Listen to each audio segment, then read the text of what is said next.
Olha lá, com o liso, depois de 3 meses da primeira progressiva com o método liso 2.0, foto do antes do retoque, olha só a raiz saiu do lugar porque o cabelo cresceu. O cliente voltou para o retoque e olha lá, só a raiz que tá fofa. O resto do cabelo tá intacto, liso, brilhante, tudo mais. E é um afro. E agora eu quero te mostrar o vídeo que uma cliente de uma aluna fez para mandar para essa minha aluna. Hoje que eu lavei ele, agora ele tá seco, não sequei com secador, secou normal. Tá perfeito o meu cabelo. Agora que ele secou, normal, natural, tá bem bom.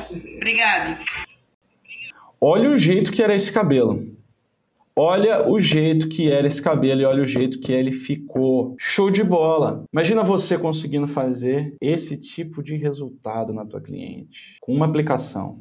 Então vamos lá, vamos aprender como é que faz essa parada? Eu quero saber como que você tenta alisar afro. O maior erro quando você tenta alisar afro, um dos maiores, é você querer usar duas químicas. Não, eu primeiro relaxo, depois eu faço progressivo. Eu primeiro faço a ácida, depois eu faço a orgânica. Eu faço duas ácidas uma em cima da outra. Para com essa história de duas químicas. Não adianta duas químicas. Porque se você não conseguiu fazer o processo direito da primeira vez, o que te garante que vai fazer da segunda? E outra, quanto mais química, mais agressão. Quanto mais agressão, mais difícil fica o cabelo de alisar, mais difícil fica dele ficar liso perfeito, mais difícil fica dele ter brilho, mais difícil fica dele ter saúde capilar. Faz sentido para você isso? Intensidade e perfeição. Se você quer fazer um liso perfeito num afro, você tem que fazer o que eu vou te falar aqui sobre técnica, materiais e equipamentos, você tem que fazer com toda a intensidade e toda a perfeição possível. Porque o cabelo afro é um cabelo mais difícil.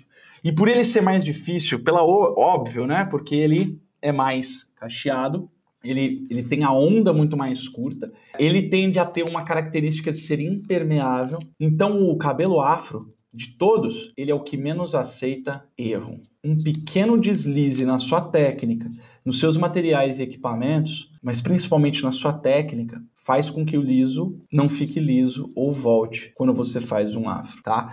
Não existe nenhuma coisa muito diferente que você possa fazer para alisar um afro. O que você precisa fazer é o que é certo, o que é o correto e fazer com perfeição. Que aí você consegue alisar o afro com tranquilidade, igual a esses casos aqui que eu mostrei para você, de alunos e alunas minhas do método liso 2.0. Mas você precisa de muita intensidade, muita perfeição, muita atenção para fazer o afro. Além de você ter que fazer toda a técnica certinha, os afros, eles têm uma característica de fragilidade e estrutura irregular. O que isso quer dizer? O afro, ele é mais frágil do que os outros cabelos. Apesar dele ser um cabelo difícil, ser um cabelo difícil de alisar não quer dizer que ele seja forte. O cabelo afro é frágil, afrágil. Ele é frágil, ele tende a ser mais fino do que os outros. Ele tem uma característica que torna ele ainda mais difícil. Ele tem a estrutura irregular. O que quer dizer ele ter a estrutura irregular? Ele tem pontos do fio que são mais finos, pontos do fio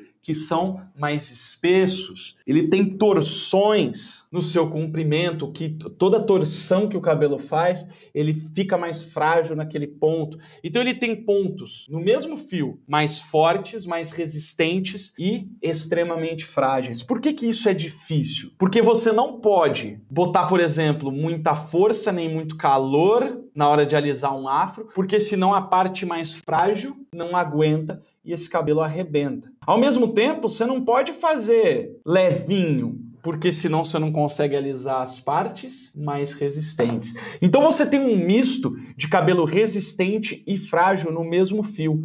E você tem que ter um equilíbrio perfeito para você conseguir fazer esse alisamento. Como é que eu tenho esse equilíbrio perfeito, Felipe? Primeiro, por ele ser mais frágil, você precisa o tempo todo, em todos os passos, em todos os momentos, estar cuidando, olhando e tratando a saúde desse cabelo afro. Basicamente, existem duas coisas que eu desenvolvi, que é a infusão de ativos e a síntese de ativos, que são dois métodos, duas técnicas que você usa o produto que você tem aí para você ir ajustando a saúde capilar do afro durante todo o processo de alisamento, que nós vamos ver aqui com mais detalhes. Você tem que saber disso. Quando você sabe disso, você sabe com que cabelo você está lidando. Porque geralmente quando a pessoa pega a afro, ela acha que é um cabelo muito resistente, que ela pode sentar o braço. E não pode. Ele é muito frágil. E se você arrebenta, se você deteriora o cabelo afro, aí é que ele não alisa mesmo. Ele meio que fica enfesado. Não é que ele fica enfesado. É que o cabelo, para ele alisar, ele precisa ter uma parada que é o equilíbrio dos 3 R's. A resistência, a resiliência e principalmente a reatividade. Quando a saúde capilar está muito boa, o cabelo reage melhor às químicas. Ou seja, ele se torna mais fácil de alisar, ele se torna mais fácil de manusear e ele se torna mais bonito, mais brilhante, mais duradouro.